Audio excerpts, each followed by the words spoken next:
It's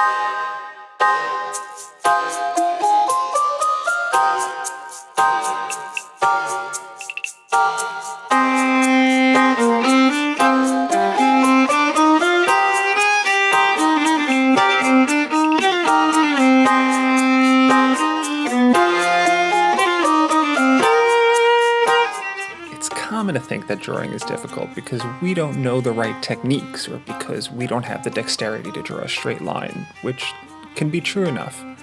But despite this being a video about a method, I think these concerns can be besides the point. Drawing is difficult because even though we take it for granted, the act of seeing itself is infinitely complicated, though we rarely notice this when we're going through our day-to-day. We never stop to ask ourselves if we're really seeing that pigeon, or if we've accidentally walked through a wall while we weren't paying attention. Mostly, we're happy as long as we haven't been blindsided by something. We're only conscious of what we're aware of, so how would we know if we aren't conscious of something if we've never developed sensitivities to it? Learning how to draw is one of those consciousness-expanding activities that helps us hold a mirror up to ourselves and then presents us new ways of seeing. The method we'll review today is what I found to be the best way to train an eye for drawing.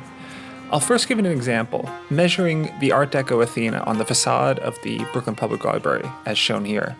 And then we'll move on to this still life setup. I recommend setting up a very simple still life composed of mostly straight objects. The image seen here is what I'll be going through step by step later. You won't need much. Something to draw with, and a stick or a straight edge of some kind, about 10 inches in length is plenty. I'll be using the handle of a paintbrush. Lastly, I almost never draw without an eraser. The first step is to get a feel for my take on the ancient technique known as sight size. You're going to start off by holding the stick out in front of you, between you and whatever you're drawing, as you can see in the picture. Lock your arm, your hand, and your body and close one eye so that the space between the top of the stick and the top of your thumb lines up with your measurement.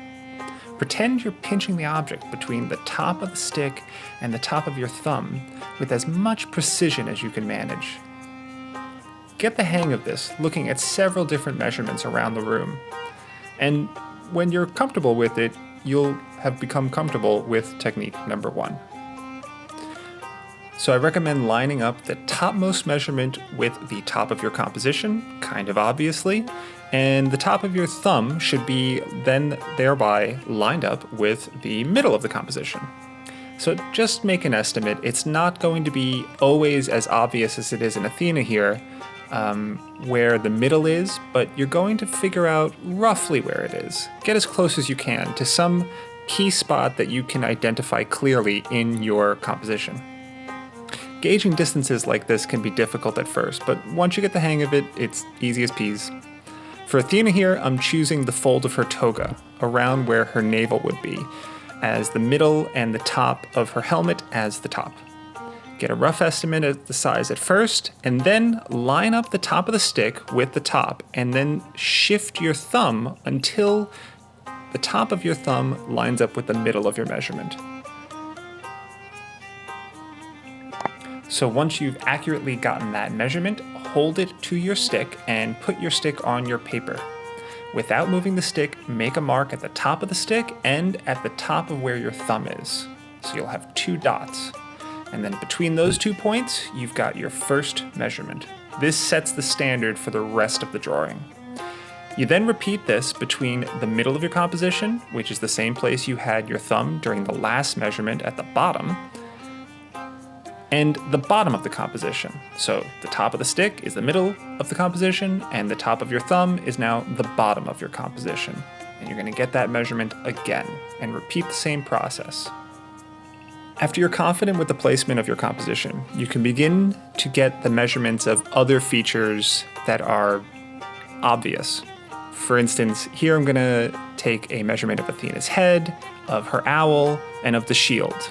Those are all going to be key features that it's going to be useful for me to figure out exactly how large they are relative to everything else.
So step one is going to be breaking it up into the 3 different points: top, middle,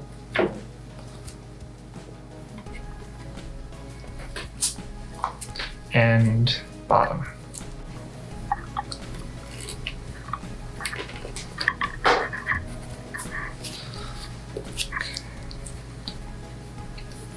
All right. So here's another example of the 2 places where I said the middle might be here, and now this is going to be the top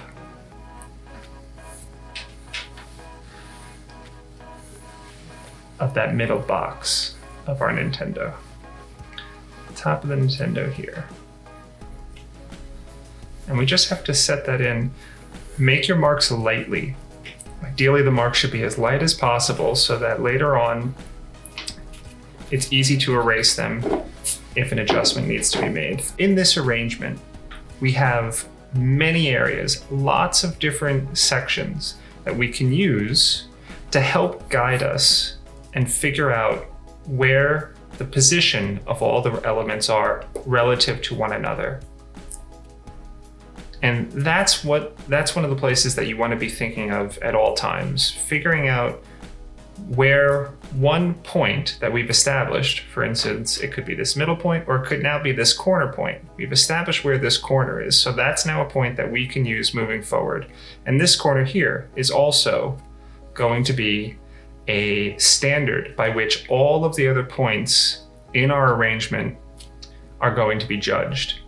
If something doesn't follow up with this corner, this is our first operation. This is the first place that we have triangulated relative to other points. And if that's wrong, then we have to go back to the point here where we had this, or we have to go through the order of operations back to this point so that we know whether or not, so that we know where we fell apart, where the image fell apart. Next thing is, when you have a point like this, you can now measure horizontally in from it. You can't do that if you don't have a measurement that's across 2 points. If I was trying to measure horizontally in from this point here, which is just the bottom of the stool, then it has to be exactly aligned with this horizontal measurement. This horizontal measurement is our standard. This horizontal measurement is our XY axis between here and here and here and here. Everything else is going to fit in accordance with that. So from here, we wouldn't be able to measure in, but because we have this set as our base, we can measure it from that point. And then every measurement we make after this that goes in this direction can be used in the same way, with the same confidence. So an example of this, that measurement that can be taken from the edge might be to the first marking that we get over here, which is that black area. So this space here is the gray, and then this here is to that black shiny line. And we could theoretically go to the next. Now, by the time we're at this line, if we have this mark, and we don't have to go in this order of operations, right? But this mark can tell us, if I go down, if I follow all the way down, we can use our next method, which is to use a plumb line. And that is the idea wherein we have a roughly straight line that we can use from any of these marks that go all the way down the object, all the way down our still life, up and down. And that's another way of establishing a standard, so we can go also all the way up. And in both cases, what we'll do is judge where things are placed dependent on where they fall relative to this point. And so for this smaller object that's beneath it, the square, what we can do is figure out its size and then figure out where its corner is now that we have this point.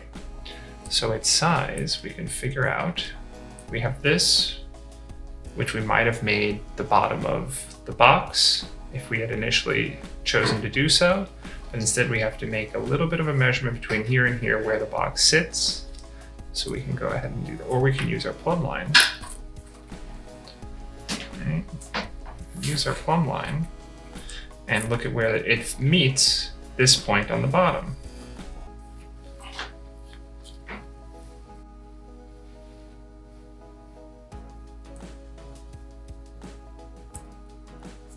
So in this situation, I know that the box that's here is going to be above this. The objects that are closer to you are lower down in the page as the page goes. As objects go further away from you, they move further back on the page.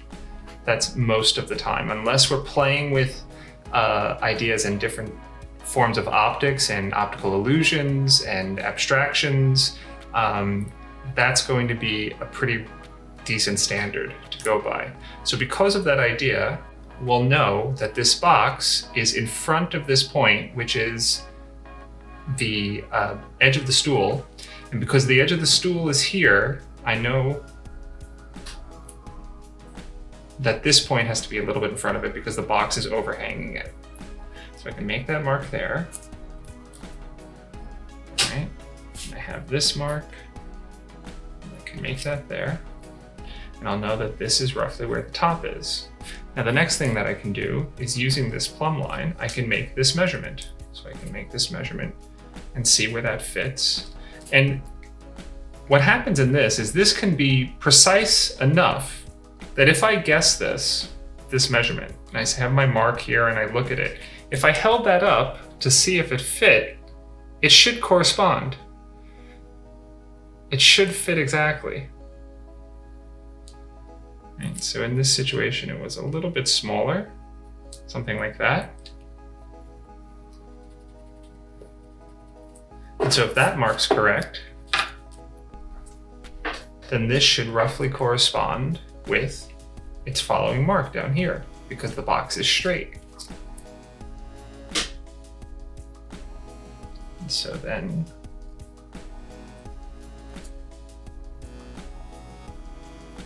we've established these 2 points.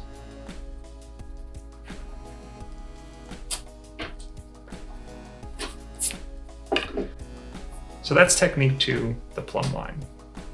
Right? So you measure and then the plumb line. The next thing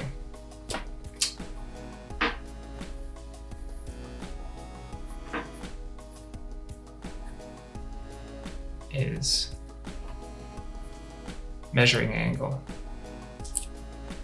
So start off like this, and as this turns on a 2-dimensional surface on this plane, you'll see that even though in our minds when we think about it, when we look at the object will be receding into some distant place. This tunnel is a good example for showing what it's like to judge distance and angle. As we can see from the measurements I'm taking, scale is a relative consideration, and we're always making judgments about the world relative to ourselves. In our evolution, sensitivity to distance meant the difference between spearing our prey or knowing if we're safe from bloodthirsty claws, so the mechanics of vision have been kind of important for us. Making the translation from this deeply ingrained 3-dimensional conceptualization of our environment to a 2-dimensional one is really extreme and rather unusual. It's an activity that most of us never need to make, so it's understandable if it's difficult at first. As the video shows, any of the angles in this tunnel can be described by holding the straight edge perpendicular to your eye. The fact that this translation works is a little miraculous, and one of the ways in which we can see how our apperception of the world is not exclusive or certain. It's almost as if you might walk into a real-life princess in Prospect Park.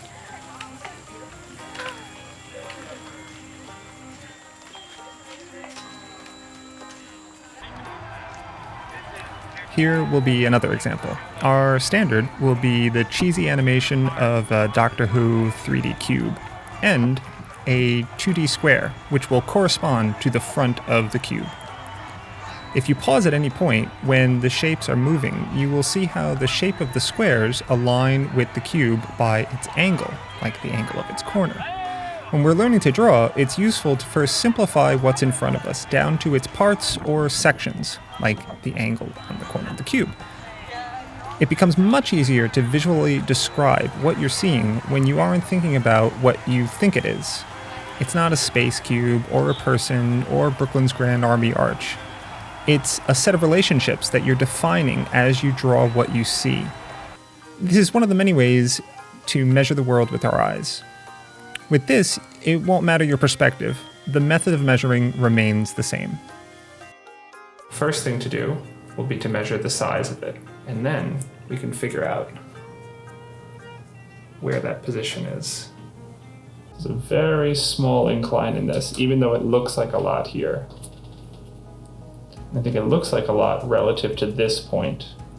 So if I was to make this mark, it should fall somewhere like right here.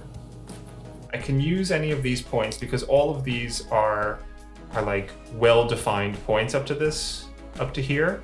So if I'm going to define, this is the front of the box, as we were saying, and this point would be the other point that I would go to. There's also now this space here. So if I was just to draw in an example of that, right? We have the box like this. Here's the side of it. Here is the interior of it.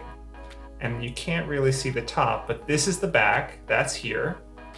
And this is the front, that's here. But because there's this space on the side of the box, you also have this space here on the inside, which is really being indicated to us by these other lines. So that's what I'm seeing when I'm just looking at it.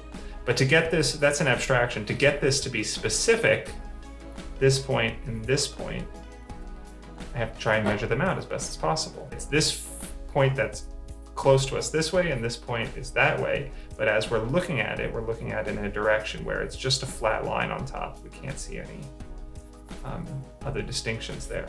And so it's like an optical illusion that's going on that we would normally take for granted. It's not an issue until you're trying to describe it on the page. And that's one of the reasons why we use standards and we use these techniques to help us better see what's going on in front of us. At every stage, what's happening is you're deciding what the next point to move to is. What point, where do I want to go next? And generally speaking, I try and keep it in a way that establishes the closest possible measurement. So I don't want to do a measurement where I go from the very bottom to the very top. I don't want to do measurements where I'm only going along one side of an object or one side of an arrangement.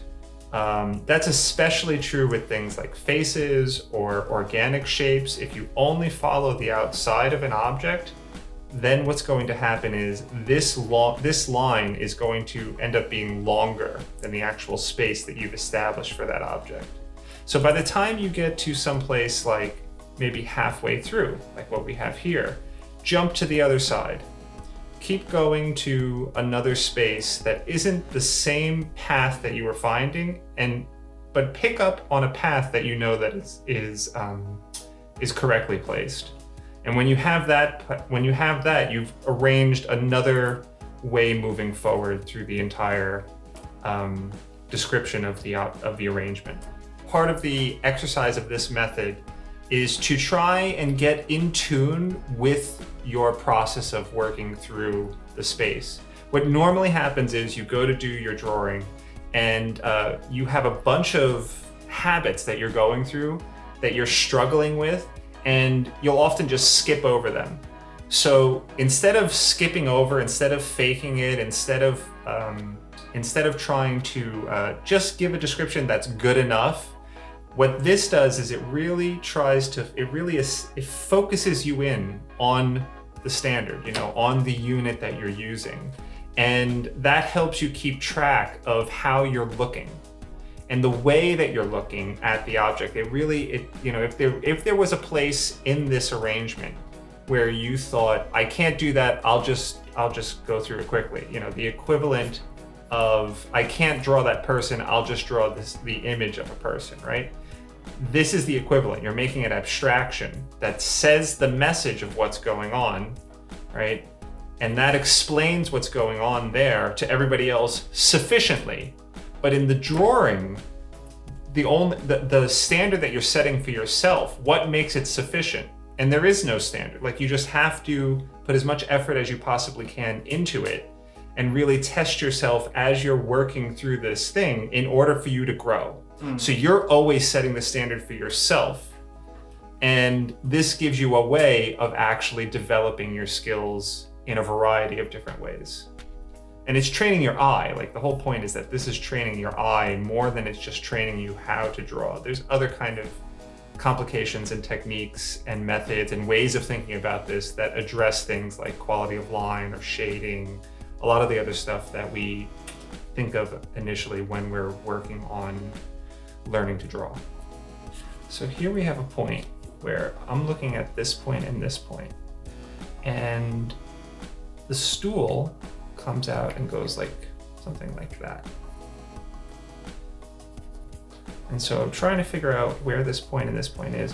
What I know is that the stool, the position of the stool, goes through this line here. So I know that the front of the stool has to be in front of this point at the very least, somewhere. And it's such a small measurement that it's not even worth actually measuring. It's such a small measurement that the idea of the plumb line comes into play, where all you do is establish that straight line, and then it just has to be on either side of the line. This is one of the reasons why using the plumb line as a method is valuable, because there's often a measurement where you can't tell exactly where it fits, but it might be useful to know if it's on one side or the other of a line. And that can often be the difference between your drawing feeling like it has a lot of space or feeling like it's flat. It's that kind of specificity that you're working into, that you're working towards in order to make your ability to describe the space that you're seeing increasingly sophisticated. That level of sophistication comes along with the level of specificity that you're using. And these techniques are developed into this method in order to allow for you to do that in a more rigorous and confident way. Just from looking at it, I'm looking at just that area right there. So if I blocked everything else out and I was just looking at that, really all I need to see is that this line, which is the bottom of the box, has the stool, the edge of the stool, cutting through it. Right? And that the edge of it is tipping over it in some way. That's what I can see. And so all I have to know is now this measurement and this measurement, right? So I could take that measurement. Let's say this is the plumb line. So here's another one, right? Here's the plumb line. And I know, and always use 2 points. This is the trick to the exercise. If you're always using 2 points to figure out the next new point, then you're going to be able to, and the 2 points being, ideally, the 2 points should be an X and a Y in axis. So if you're always doing that, that's going to narrow the range of different places that you can go to try and figure out. But if you use those 2 things, you can be reasonably confident that the next place that you're choosing is going to be in a good spot, because you have these 2 other metrics that you're using to make that new measurement. I'm using several different marks. I know that this mark is going to be it's not overhanging the side of the stool. I know that this mark is, and I know that this mark isn't as well. I also have a mark to describe where the stool is in this entire arrangement. So I know that this is the closest place to me for where that stool is, which is probably roughly here, somewhere along this arrangement here, somewhere in that space. And so what I'm going to do now is try and figure out how this will pass back to this point. So one of the things, I can approach this in several different ways. One of the ways I can do to begin with, to give me an idea, is to line this up and figure out what this alignment is, what this angle is. And then I can just use it from here and move it out to until it hits this point. And then I'll have that arranged and that distance. So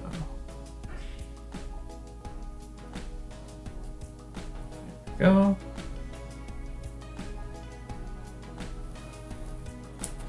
Like so. So this is on a different angle than this because the edge, this point here, what I described before,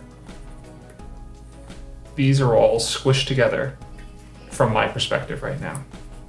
So now I can use this plumb line here as well to figure out where this is. And it's just a little bit in from this point, which is on the top of the Nintendo that we established before. It's just a little bit in. And then the same way that we had the description before of it being on one side or the other, I can just place it a little bit in from here. So that's my y-axis, and my x, okay, is this point here, and I know that it's overhanging it. So I roughly have that there, and if I made it a little more subtle, I can just do this. And then the last thing I could do is I could check the angle and make sure that I have all of those points in correctly. See, and so my guess on the angle was pretty good. And just like that. How are you able to trust that you keep the same angle from when you measure it down to your paper?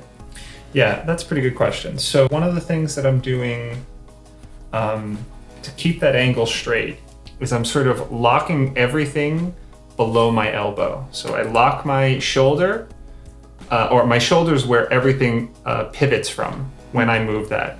So the key to this is have it be flat. And generally what I tell students is put it down and then lift it up straight away so that you feel the flatness of the board and you keep that in front of you. And then everything from my elbow to my wrist to my fingers are all locked.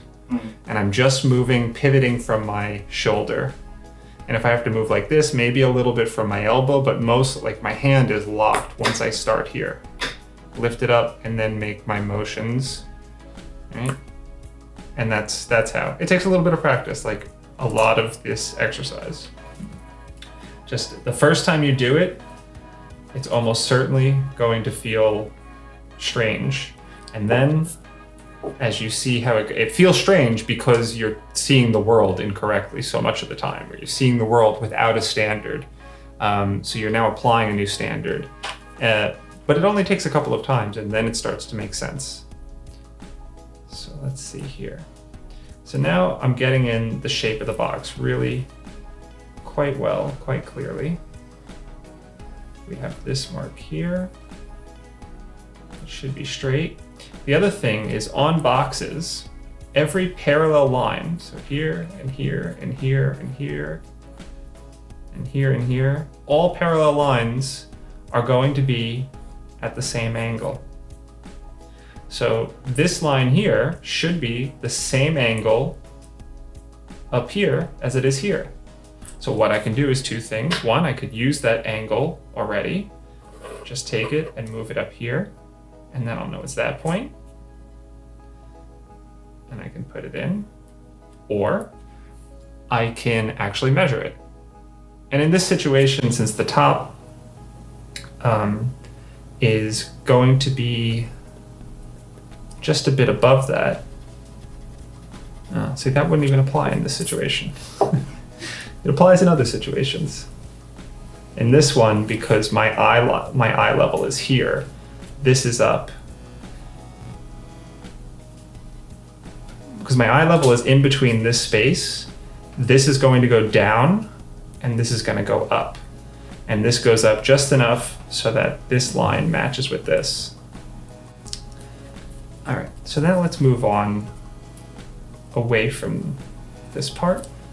We'll start putting in the rest of it.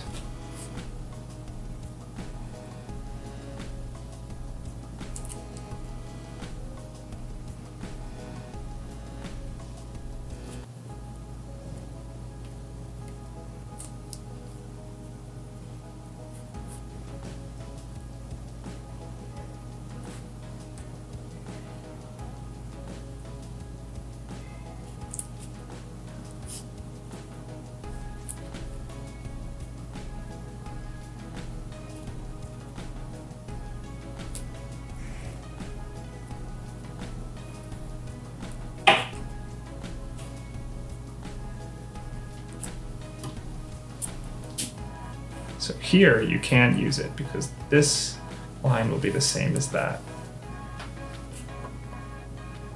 And since I have these 2 points,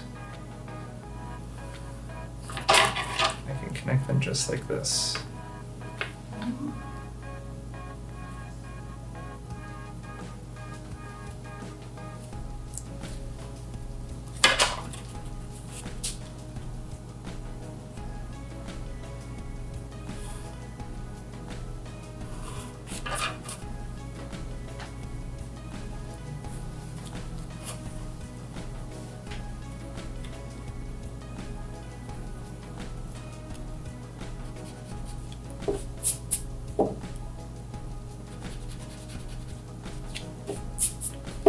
So now all of the points that I have here have been made from these first few points, and I can begin to move on. One of the things to think about using is don't restrict yourself just to the objects, but also think about, for instance, the shadows that the objects cast onto the different areas. Those, especially when they are strongly defined, can be used and measured in the same way that any of the objects are. The next thing, and one of the reasons why I chose a NES to use for this still life, is that what we can do, looking at things with the idea of something like a plumb line, or the idea that something is cutting through a line like this, as we have here, right? And we'll know that it'll do something like that. That's what we're being shown by these marks, okay? What we can do is, and what that's representing to us, is that we can break all of these objects up into portions, into different segments. So for one, we could say something like, this is roughly the midway point, or that's roughly the midway point on this line. And that helps us try and establish where something else might fall on it. So what we have in the Nintendo on this side here is a bunch of lines. So a bunch of grids that we're going to put in roughly. I won't put in every single one, but what we can do when we do that is use them to judge and estimate where everything else in the arrangement is falling. It's as though there's a ruler that we get to put onto each line that we've established. Once you've measured it out, now this area here, for instance, between here and here, becomes its own ruler. And what we can do is ask, well, where does the next object behind it begin? And for us right now, if I'm looking at this, it begins maybe a little less than a quarter up the side of this line. Because it's enough of a distance, I can actually measure it and use that. So, yeah, I was just about right there. That's about a good spot. And then I know that this is a straight line here.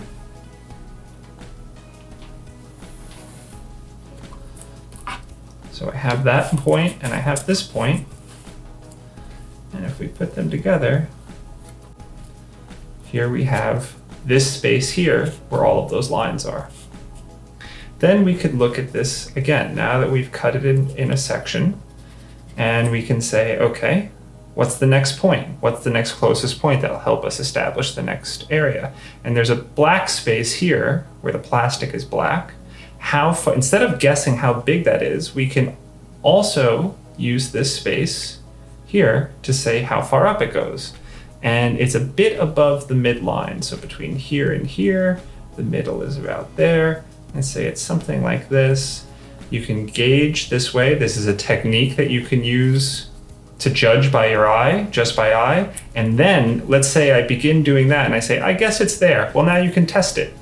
So you can hold up your stick and measure that whole black area. And then I can put it down here and it says, yep, that's about right. Maybe I was like 0.5 millimeter too small. All right, so it'd be something like right there. And that's a way of going in reverse to actually train your eye and actually test as to whether you're developing a better ability of fitting everything in. And eventually, you don't need the stick when you're actually practicing in this way. But to begin with, you have to have something that gives you a standard, to give you a rigorous way of being able to judge whether or not what you're seeing is accurate.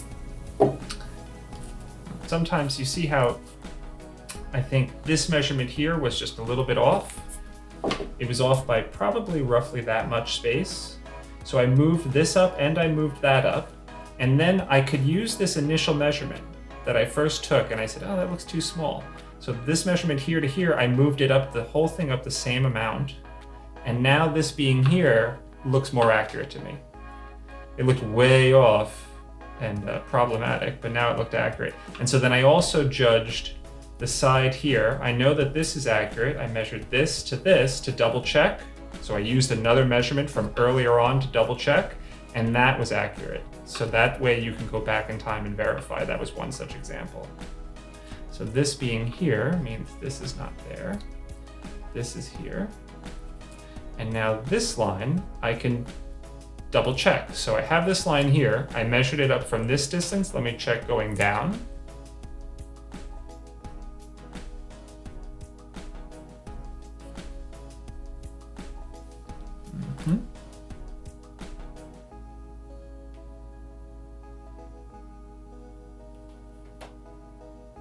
Well, that's about right. Maybe we'll be off by a little bit, but that's a normal kind of adjustment. These kinds of little adjustments can also be made. If there's a distance of something like this, that's wrong. Those adjustments can be made as you move forward through the drawing, but that's accurate sufficiently.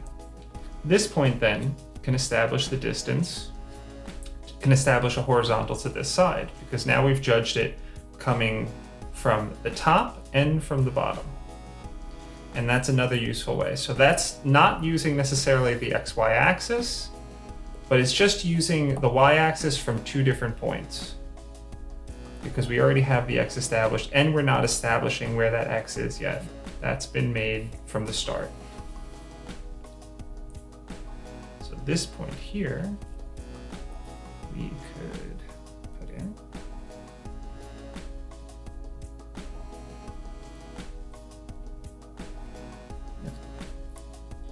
I could just drop this line down as a straight line, but I checked it first here to see, and it corresponded correctly.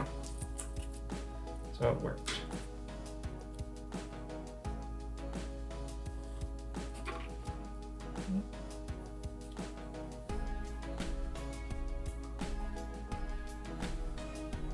So all of this space is beginning to fall in. And we can see how the space of the figures is beginning to be established. We're beginning to see, particularly by the junctures where everything meets and the angles that everything is put at. Those things help us see how everything is in relation to one another. So a little bit off.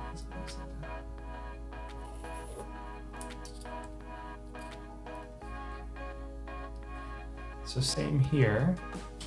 The stool meets, and this is a space that's difficult to tell. So I'm holding up my straight edge right here, aligned with this, to see, and I can't tell because this area where the stool goes behind the Nintendo, that space is much further back in my view.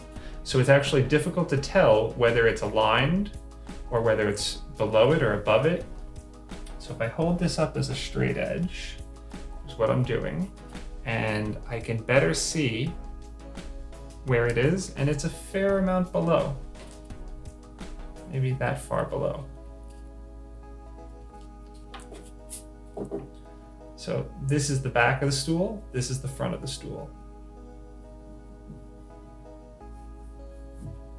So if I put those two things in, now if I was just to connect these, I would lose a lot of things. One thing I could do is set up another marker on the outside here. So how far from this point to the furthest point on the stool, what's that distance? Once I have that distance, I've broken up this space here in half, and that will make it more easy to actually describe the space correctly.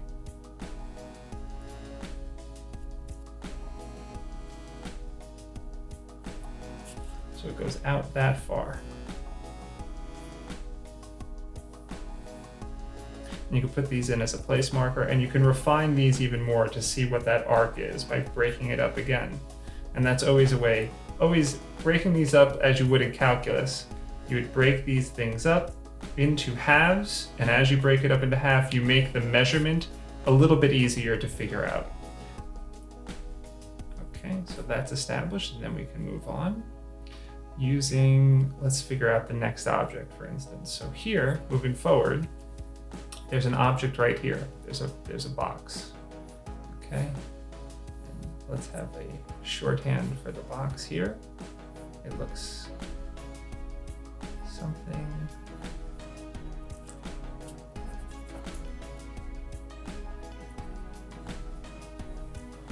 like this. Okay.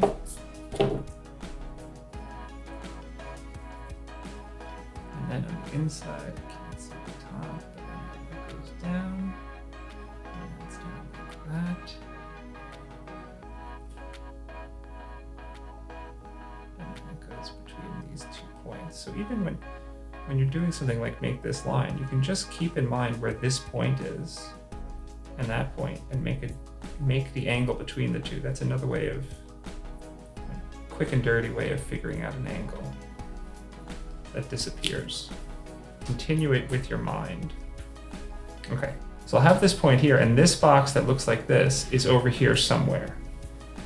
So figuring out where it is, maybe there's several ways. I can look at the different points on this box and try and figure out which one is going to be the most accurate for me to gauge where it's positioned.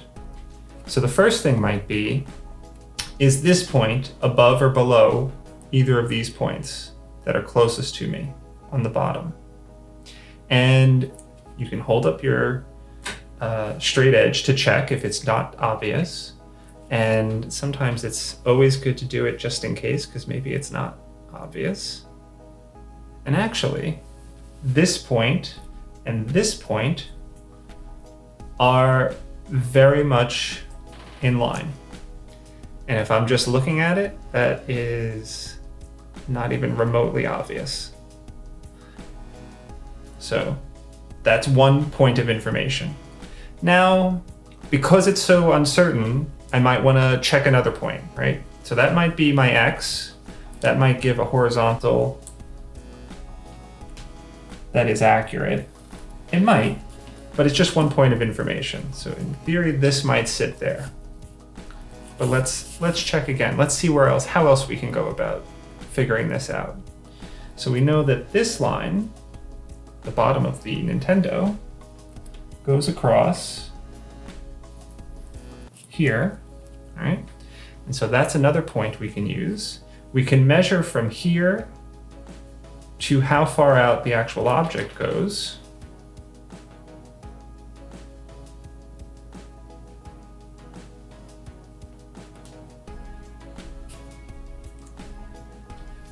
It goes to right about there.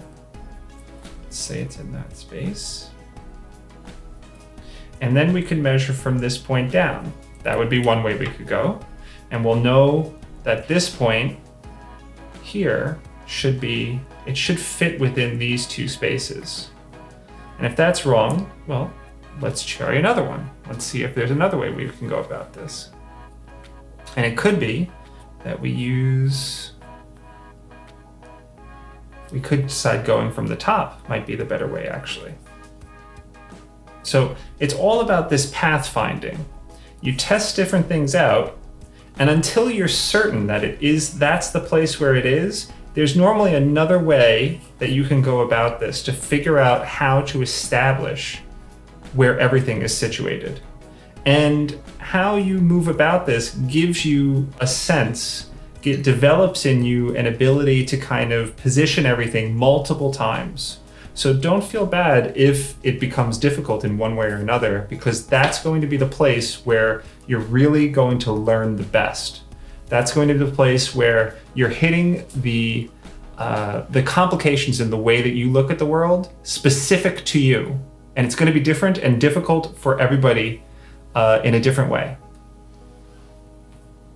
So let's say here, this point will go from the top, for instance. And I know that this tip here, this point here, is just a little below this point. So we can try looking at that.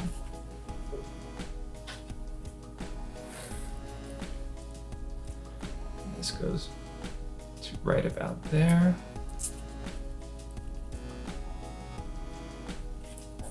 Right? And then I can measure this point to that point and see if that corresponds.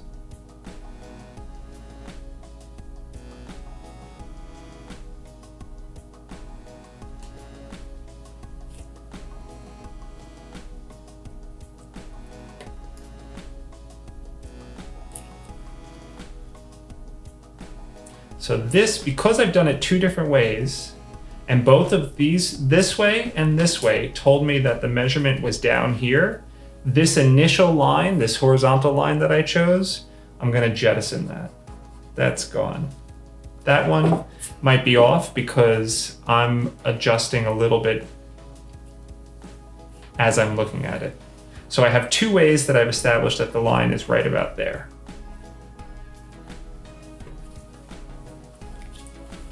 So that's going to be a more trustworthy source. Then to verify this, I could do something like measure this point and this point, now that I have that there, just to see how accurate that is.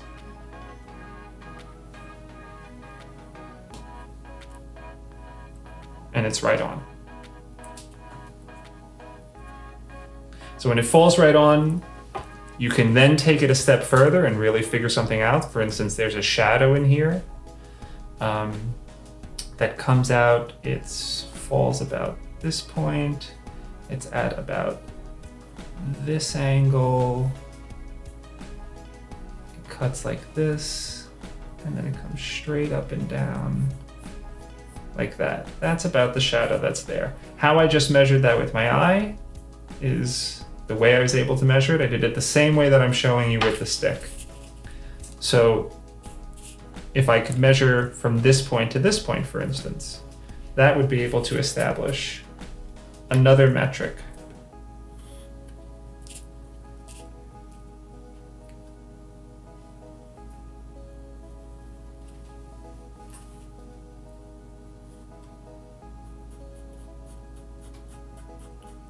Just as a marker to show that it's a shadow. Or you can measure from this to this.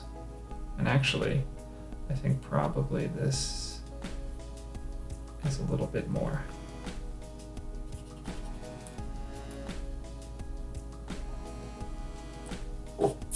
This is all just to illustrate that there's multiple ways of moving through the image to establish where everything is.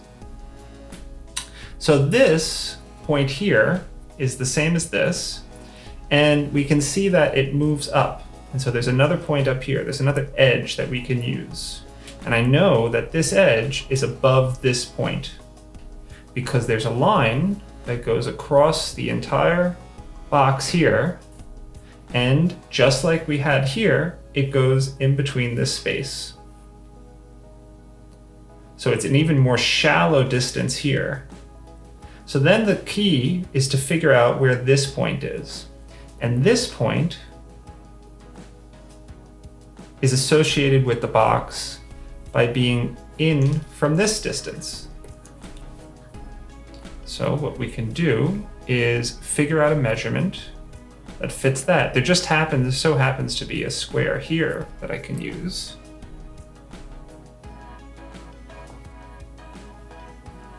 Okay.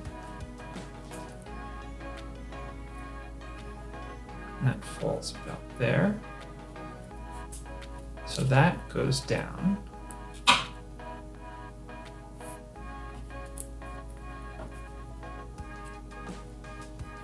And so then there's a new way to come about actually figuring out where that sits.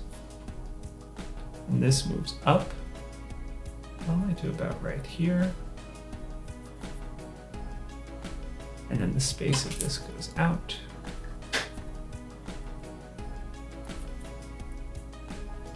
You're changing where you're going, how you're going, and constantly with something like this, you have to You make an adjustment here, and then you have to go back.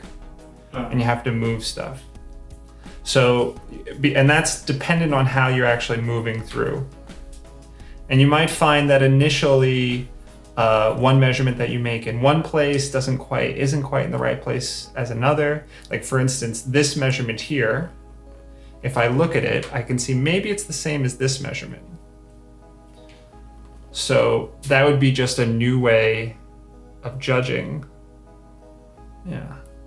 Yeah, see, I just made that little adjustment here. Depending on where you're starting early on, a little bit of leeway is normal. So, for instance, if you're using a stick like this, right, the edge of it is about here, and this much distance would be a lot, but half of that might be something that you're normally a little bit, you might make mistakes on. And that's about that kind of size, right? Like right like that. This is a big distance, but as long as this can be a big distance, especially if you make that adjustment moving off for everything else. But it is something that you gradually, as you train your eye, like this edge here is a little bit sloped because I'm using that. Right. So that distance down here is about that distance. And this is just something that, those types of differences, if you're becoming accurate, you're beginning to see them and you're beginning to be able to judge them more accurately. Almost an ideal situation is everything will be wrong consistently. Okay. Yeah. So sometimes what happens in a class is everything in the drawing is skewed just like that. And it creates these kind of optical illusions that are happening in the drawing, like a fisheye, except much more interesting because you're literally seeing the optical illusion that's going on in the way that the person is working through the problem. And when you see a bunch of students do it, it can be really interesting, but it's only possible if you're consistently trying to make that change. Sometimes it happens where somebody is falling apart and if you have some kind of attention deficit problem. You can have it where at the beginning it's really tight and gradually different parts of it start to disintegrate. And you can see that happen on the page. It's like the page itself, all of the work that you've done up to this point is encased, is like written in stone, the evidence of its history. And that's part of the use of this as well. So here. So I'm looking at this point here to here, and something like this, I can check that angle. That angle should be this, and this goes out like that. So I'm checking like this, I'm checking that.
So I'm just figuring out where on this section this line lies. So in the same way that we figured out, I've broken up this here, this black part on the Nintendo, and it's about a quarter in here where the bag behind it begins. So I'm just making that mark. I trace that up here, and then I use this measurement, which is the space of the handle, to figure out how far down the bag is. And so the bag is here, and so I know that this point is there because I can connect them like this, so I know where that bag is. The handle itself is actually not going to be here because this is the edge of the bag. The handle is going to be over here, elsewhere. So I can measure from the end of the bag here, because this is my horizontal axis. I can measure from the end of the bag, and it should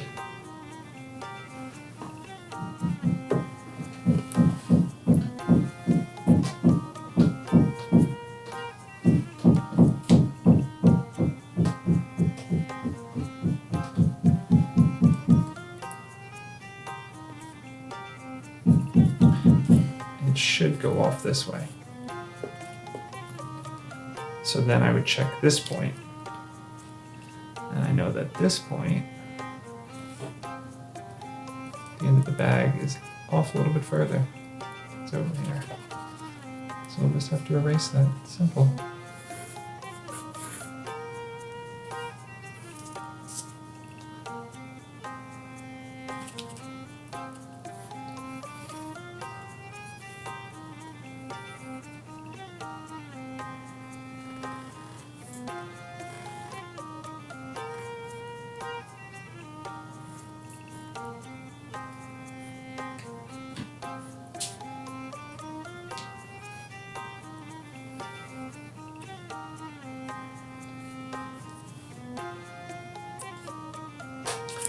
I would use this.